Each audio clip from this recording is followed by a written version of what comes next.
India's largest digital media network SumanTV తో చేతులు కలపండి. ఫ్రాంచైజ్ ద్వారా లోకల్ మీడియా పార్ట్నర్ అవ్వండి. నమస్తే రేవంత్. నమస్తే అండి.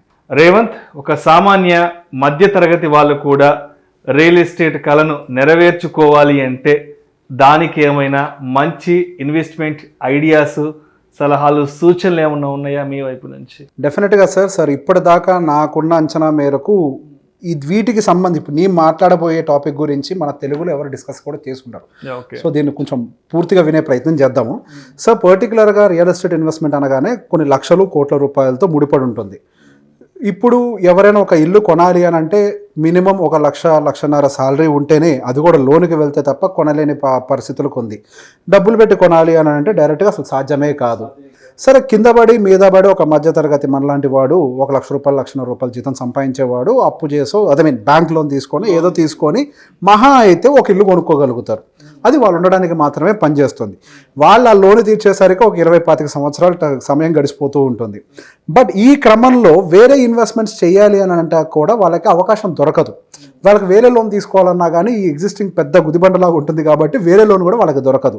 సో మనం దీనికోసం ఏంటి అని అంటే మన చిన్న డబ్బులతోటి, చిన్న పెట్టుబడులతోటి ఈ రియల్ ఎస్టేట్లో కూడా ఎలా మనం ఇన్వెస్ట్ చేయొచ్చు, వాటి నుంచి మనం రెంటల్ ఇన్కమ్ కూడా ఎలా జనరేట్ చేయొచ్చు, మనం 1 కోటి రూపాయలు పెట్టి కూడా చేయలేని కొన్ని పనులని ఒక 5 లక్షల, 6 లక్షల రూపాయల పెట్టుబడితోటి ఎలా చేయొచ్చు అన్న దాని గురించి డిస్కస్ చేద్దాం. సార్, సహజంగా ఒక ప్రాపర్టీని ఓన్ చేయడం అని అంటే మొత్తం డబ్బులు కట్టేసి ఒక్కళ్ళే ఓన్ చేయడం అనేది అందరికీ తెలిసిందే. సో దీన్ని కొంచెం డైవర్సిఫై చేసి ఈజీ చేయడం కోసం అని చెప్పేసి ఆల్రెడీ గవర్నమెంట్ రీట్స్ని ఒకటి తీసుకొచ్చింది. రియల్ ఎస్టేట్ ఇన్వెస్ట్మెంట్ ట్రస్ట్ అని చెప్పి ఒకటి తీసుకొచ్చింది. రీట్స్ ఎలా వర్క్ చేస్తుంది, ఈ పెద్ద కంపెనీస్ ఏవైతే ఉంటాయో వాళ్ళ కమర్షియల్ ప్రాపర్టీస్ మొత్తాన్ని కూడా ఒక ట్రస్ట్ కింద ఫామ్ చేసి దాన్ని షేర్స్ కింద డివైడ్ చేసి ఓపెన్ ప్లాట్ఫామ్లో మనకి రీట్స్ని అమ్ముతూ ఉంటుంది. సో వాటి మీద వచ్చేటువంటి రెంట్స్ని ఆ 5%, 6% ఎంతైతే rental yield, commercial rental yield వస్తుందో ఆ రెంటల్ ఇన్కమ్ని డివిడెండ్స్ రూపంలో వాటి యొక్క ఇన్వెస్టర్స్కి డివైడ్ చేస్తూ ఉంటుంది. సార్, సహజంగా రెంటల్ ఇన్కమ్ అనేది డెవలప్ చేసుకోవటం అనేది చాలా మందికి కూడా ఒక సామాన్యుడికి అయితే ఒక కళ. వాళ్ళు వ్యాపారం పెట్టి అందులో ఇన్కమ్ జనరేట్ చేయాలన్న దానికంటే కూడా ఒక ప్రాపర్టీ నుంచి ఒక సెక్యూర్డ్ రెంటల్ ఇన్కమ్ జనరేట్ చేయాలనే కళ చాలామంది సామాన్యులకు ఉంటుంది. కాబట్టి మనం ఒక కమర్షియల్ దాంట్లో ఇన్వెస్ట్ చేయలేం, కానీ రీట్స్ అనే ఒక దాంట్లో నుంచి ఇన్వెస్ట్ చేసి కొంతవరకు రెంటల్ ఇన్కమ్ తీసుకోవచ్చు. కాకపోతే ఇక్కడ ఒక చిన్న ప్రాబ్లం ఏంటి అని అంటే రీట్స్ యొక్క value over the period of time పెరగట్లే. ఎక్కడైతే మనం కొంటున్నామో రీట్స్ యొక్క వాల్యూ అక్కడే ఉండిపోతుంది, రెంటల్ ఇన్కమ్ వస్తుంది. సహజంగా రియల్ ఎస్టేట్లో మనం ఏం ఎక్స్పెక్ట్ చేస్తాం, రెంటల్ ఇన్కమ్తో పాటు కొంతవరకు మన ప్రాపర్టీ అప్రిషియేషన్ కూడా పెరుగుతూ ఉండాలి. దాంతో పాటుగా ఆ ప్రాపర్టీని మనం కొద్దిగా ఫీల్ అవ్వాలి ఫిజికల్గా. మనం ఒక డబ్బులు పెట్టి కొన్నామని అంటే ఎమోషనల్గా అటాచ్ అవుతూ ఉంటాం. రీట్స్లో సమస్య అంటే మీరు షేర్ కొంటారు తప్పించి డైరెక్ట్గా ప్రాపర్టీలో మీకు ఓనర్షిప్ ఉండదు. సో దీన్ని టేక్అవుట్ చేసేందుకు, దీన్ని కొద్దిగా సింప్లిఫై చేసేందుకు వచ్చిందే fractional ownership. Yes, fraction. Like ownership మొత్తంలో ఒక ఫ్రాక్షన్ని మనం కొనుక్కుంటాం, ఒక భాగాన్ని. నథింగ్ బట్ పార్ట్నర్షిప్ అనుకోండి. బిజినెస్లో మనం మొత్తం ఒకళ్ళని పెట్టుబడి పెట్టలేనప్పుడు ఒక భాగం తీసుకుంటాం కదా, అలానే ఒక ప్రాపర్టీలో మనం ఒక భాగాన్ని తీసుకుంటాం. ఫర్ ఎగ్జాంపుల్, మీరు ఒక హాలిడే హోము, ఈ మధ్య గెస్ట్ హౌస్ కల్చరు, వెళ్ళి అందులో రెంట్కి తీసుకొని ఉంటాము, పర్ నైట్ 10,000 రూపాయలు గెస్ట్ హౌస్కి ఛార్జ్ చేయటము, ఫామ్ హౌస్ కల్చర్, ఇదంతా బాగా పెరుగుతోంది.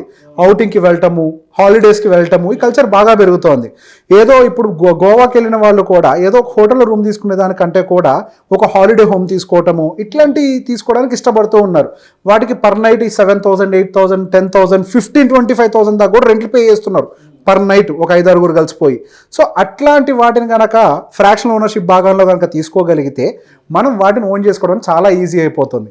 సో దానికి సంబంధించి సింపుల్గా సార్, సహజంగా మనం ఒక మంచి లగ్జరీ ప్రాపర్టీ కొనాలంటే గోవా లాంటి సిటీస్లో కూడా, గోవా లాంటి ఊర్లలో కూడా చాలా ఎక్స్పెన్సివ్. ఇప్పుడు మీకు ఈ ఫొటోస్ చూస్తున్నారు కదా, సహజంగా ఇటువంటి ఒక ప్రాపర్టీని ఓన్ చేసుకోవాలి అని అంటే మనకి ఎంత కాస్ట్ అవుతుంది? కోట్ల రూపాయల ఖర్చు అవుతుంది కదా. ఇటువంటి ఒక ప్రాపర్టీ మీరు ఒక 7-8 లక్షల రూపాయలు పెట్టుబడితే వస్తుంది అంటే తీసుకుంటారా? దానికి ట్రై చేస్తాం, ఎందుకంటే 6-7 లక్షలు అంటే మనకి అఫోర్డబుల్. ఏదో కనీసం ఒక చిన్న పర్సనల్ లోన్ తీసుకుని ఏదో ఒకటి చేసుకున్నా తీసుకుంటారు కదా. పాసిబిలిటీ లక్షలు ఖర్చు పెట్టడం అదొక ప్రాపర్టీ లాగా అయితే పాసిబిలిటీ ఉంది అన్నారు. మీకు దాని మీద ఒక 7% రెంటల్ ఇన్కమ్ ఇస్తానంటే నేను ఇంకా సూపర్. అది బేసిక్గా ఈ హాలిడే హోమ్ కల్చర్ అనేది బాగా పెరిగింది. ఇప్పుడు ఏం జరిగింది అని అంటే కొన్ని రియల్ ఎస్టేట్ కంపెనీస్ ఏం చేస్తున్నాయి అని అంటే ఒక ప్రాపర్టీని, ఒక మంచి హాలిడే హోమ్స్ని ఐడెంటిఫై చేసి ఆ హాలిడే హోమ్స్ని ఫ్రాక్షన్స్ కింద డివైడ్ చేస్తున్నాయి. సో ఒక 11 మందినో 10 మందినో ఒక గ్రూప్ కింద తీసుకొచ్చి వాళ్ళ చేత ఆ ప్రాపర్టీని బై చేపించి ఎస్ ఒక ఫ్రాక్షన్ అర్థమైంది. ₹1,00,00,000 ప్రాపర్టీకి 10 మంది ఉన్నారు అనుకోండి, తలా 10 లక్షలు పెడితే మీకు వచ్చేస్తుంది. అవును, 10 లక్షలు పెట్టేస్తే. కానీ ఇక్కడ రెంటల్కి ఇవ్వాలి, దాన్ని నీట్గా మెయింటైన్ చేయాలి, వాటిని ప్రతిరోజు క్లీన్ చేయాలి. సో దానికోసం ఆ రియల్ ఎస్టేట్ కంపెనీ ఏం చేస్తుంది అంటే ప్రాపర్టీ మేనేజ్మెంట్ వాళ్ళే తీసుకుంటారు. వాళ్ళు దానికి కానీ ఏదో కొంత ఛార్జెస్ తీసుకుంటూ ఉంటారు.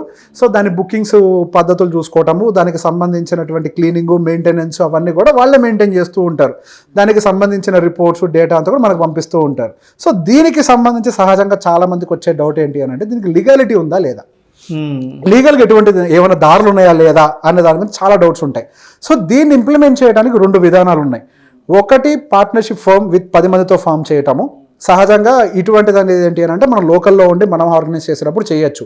కానీ ఇట్లా కంపెనీస్ తోటి మనం వేరే స్టేట్స్లో మనం ఇట్లాంటి ఇంప్లిమెంట్ చేసేటప్పుడు ఏం చేస్తారంటే వాళ్ళు ఒక ప్రైవేట్ లిమిటెడ్ కంపెనీని ఫామ్ చేసేస్తారు. ఒక ప్రైవేట్ లిమిటెడ్ కంపెనీని ఫామ్ చేసిన తర్వాత ఒక ప్రాపర్టీని ఐడెంటిఫై చేస్తాం కదా, ఆ కంపెనీ యొక్క పని ఏంటి అని అంటే ఆ ప్రాపర్టీని కొనటం మాత్రమే. ఆ కంపెనీ యొక్క పర్పస్ ఏంటి అని అంటే టు బై దట్. సో నాలాంటి వాళ్ళు ఇన్వెస్ట్ చేసే వాళ్ళందరినీ కూడా ఎస్పీవి అని అంటారు, స్పెషల్ పర్పస్ వెహికల్స్. మా పర్పస్ ఏంటి అని అంటే ఆ ఫ్లాట్ని కొనటం. సో ఎస్పీవీస్ అందరూ అంటే డిఫరెంట్ ఇన్వెస్టర్స్ అందరూ ఎస్పీవీ పేరుతోటి ఆ కంపెనీలో పెట్టుబడి పెడతారు. మనుషులు ఒక 10 లక్షలు 5 ప్రాపర్టీ వాల్యూని బట్టి షేర్ చేసుకుని అందరూ డబ్బులు పెట్టేస్తారు. ఆ కంపెనీ పేరు మీద మనం రిజిస్టర్ చేసుకుంటాం. ఆ కంపెనీ పేరు మీద రిజిస్టర్ చేసుకొని ఆ కంపెనీని మనం ఈ ప్రాపర్టీ మేనేజ్మెంట్ కంపెనీకి అప్పచెప్తాం. వాళ్ళకి అందులో ఎటువంటి ఓనర్షిప్ ఉండదండి. దానికి ఓనర్ కింద ఎవరు ఉంటారని అంటే అసలు డబ్బులు పెట్టిన వాళ్ళే. వీళ్ళ పని ఏంటి అని అంటే ప్రాపర్టీని మేనేజ్ చేయటం వరకే, అంతకు మించి ఏమీ ఉండదు వాళ్ళ పని. ఆ ప్రాపర్టీకి కావాల్సిన రెంటల్ ఇన్కమ్ జనరేట్ చేసేలాగా మేనేజర్స్ని మెయింటైన్ చేయటం, వాటిని క్లీన్ చేయటం, వాటిల్లో ఉండే సమస్యలు ఇతరత్ర వాటిని మేనేజ్ చేయటమే వాళ్ళ పని. ఇప్పుడు యాక్చువల్గా ఈ సిస్టమ్ అనేది కమర్షియల్ రియల్ ఎస్టేట్లో మన హైదరాబాద్లో ఆల్రెడీ ఉంది. కమర్షియల్ స్పేసెస్ ఉన్నాయి, ఒక 1000 స్క్వేర్ ఫీట్ ఇంత రేటుకి ఇస్తాం, రెంటల్ ఇల్డ్ ఇంత ఇస్తాము అని చెప్పేసి మీకు ఆల్రెడీ చాలా అడ్వర్టైజ్మెంట్స్ హైదరాబాద్లో కనిపిస్తూ ఉంటాయి. కానీ అక్కడ కూడా ఒక ప్రాబ్లం ఏంటి అని అంటే ఆ 1000 SFT ఏదో మీకు ఎప్పటికీ తెలియదు, యూ కాంట్ యూజ్ ఇట్. ఈ హాలిడే హోమ్స్లో ఉండే అడ్వాంటేజ్ ఏంటి అని అంటే ఇప్పుడు మీ షేర్ వాల్యూ ఏంటి, మీరు direct owner of that flat for some part. ఇప్పుడు 11-12 మంది కలిసి తీసుకున్నారు అనుకోండి, ఆ ఫ్లాట్ 30 days మీది, మీరు అయితే రెంట్కి ఇచ్చుకోండి లేదా వాడుకోండి. వచ్చిన రెంట్స్ని అందరికీ డివైడ్ చేసి మీరు వాడుకున్న దాన్ని తీసేసి ఈక్వల్గా డిస్ట్రిబ్యూట్ చేస్తారు. లేదు అని అంటే మీరే వాడుకోవచ్చు. ఇప్పుడు హాలిడేస్కి వెళ్ళే అలవాటు ఉంది సార్, నాకే ఉంది హాలిడేస్కి వెళ్ళే అలవాటు. అదే నేను గోవాకి సంవత్సరానికి 2 సార్లు వెళ్తా, యావరేజ్గా 3 nights స్పెండ్ చేస్తా. పర్ నైట్ నాకు ఒక 5,000 రూపాయలు ఒక మంచి ఇట్లాంటి వాటికి ఖర్చు అవుతూ ఉంటుంది. యావరేజ్గా నాకు ఒక ట్రిప్కి వచ్చేసరికి 20,000 హోటల్ ఖర్చు అవుతుంది, 2 ట్రిప్లకు 40,000 అవుతుంది. 40,000 రూపాయలు నేను సేవ్ చేసుకుని అయిపోతా, మిగతా 20 రోజులు రెంట్కి ఇచ్చుకుంటా. అర్థమైందా? ఇక్కడ నాకు రిటర్న్స్ ఎంత అవుతుంది? నేను పెట్టిన 5 లక్షలకు 6 లక్షలకు ఆల్రెడీ 10%, నియర్ టు 10% వాల్యూ నా హోటల్ యూసేజ్ని తగ్గిస్తూ అడిషనల్గా 20 daysకి నేను ఇన్కమ్ జనరేట్ చేస్తున్నా. అంటే నా రిటర్న్స్ దాదాపుగా 10 to 15% ఉంటుంది పర్ యానం. ఈ ప్రాపర్టీ ఖాళీగా ఉండదుగా, మళ్ళీ దీని రేటు పెరుగుతూ ఉంటుంది కదా, ప్రాపర్టీ అప్రిషియేషన్. సో నేను ఫిజికల్గా ప్రాపర్టీని ఎంజాయ్ చేస్తూ నాకు ఒక హాలిడే హోమ్ని పెట్టుకుంటూ ఖాళీగా ఉన్నప్పుడు రెంట్లకి ఇచ్చుకుంటూ డబ్బులు సంపాదించుకుంటూ ఉంటాం. ఇలా ఒక సామాన్యుడు కూడా, ఒక ఫ్యామిలీ ఉందండి, యునైటెడ్ ఫ్యామిలీ ఉంది, 10 మంది కలిసి ఒక హోమ్ని అట్లా కొనుక్కోవచ్చు. ఏదో కంపెనీకి తర్వాత ఇప్పుడు ఇండివిజువల్గా 1-2 కోట్లు పెట్టి కొనాలంటే ఎవరికి సాధ్యమయ్యే పని కాదు, అది కూడా సామాన్య మధ్యతరగతి కుటుంబాలలో. మీరు చెప్పినట్టు 10 మంది కలిసి 15 మంది కలిసి ₹1,00,000 మనిషికి ఒక 10 లక్షలు, ఒక 6 లక్షలు 7 లక్షలు వేసి కొనుక్కొని దాని మీద వచ్చిన ఈల్స్ని తీసుకోవడం అనేది చాలా మంచి ఐడియా. ఇలా వేసుకుంటే మాత్రం ఇది ఒక మంచి ఇన్వెస్ట్మెంట్ ఆపర్చునిటీ అండి. బేసిక్గా చాలా మంది అదర్ వాటికి అట్రాక్ట్ అవుతున్నారు, కానీ ఇక్కడ మీకు సెక్యూరిటీ ఉంది. Properties on your name, no one can steal it, ఎవరు దొంగతనం చేయలేరు. ప్రాపర్టీలో మీకు మిగిలిపోతుంది, బిజినెస్ లాగా పనిచేస్తుంది, సెకండ్ ఇన్కమ్, ప్యాసివ్ ఇన్కమ్ కింద పనిచేస్తుంది. అది sir. Thank you so much Revanth. Holiday homes కదా కాన్సెప్ట్ ఇది. ఎస్, హాలిడే హోమ్స్ ద్వారా కూడా మనం మన ఇంట్లో కూర్చొని డబ్బు సంపాదించే మంచి ఇన్వెస్ట్మెంట్ ఐడియాని ఆడియన్స్కి తెలియజేశారు. Thank you so much Revanth. Thank you అండి.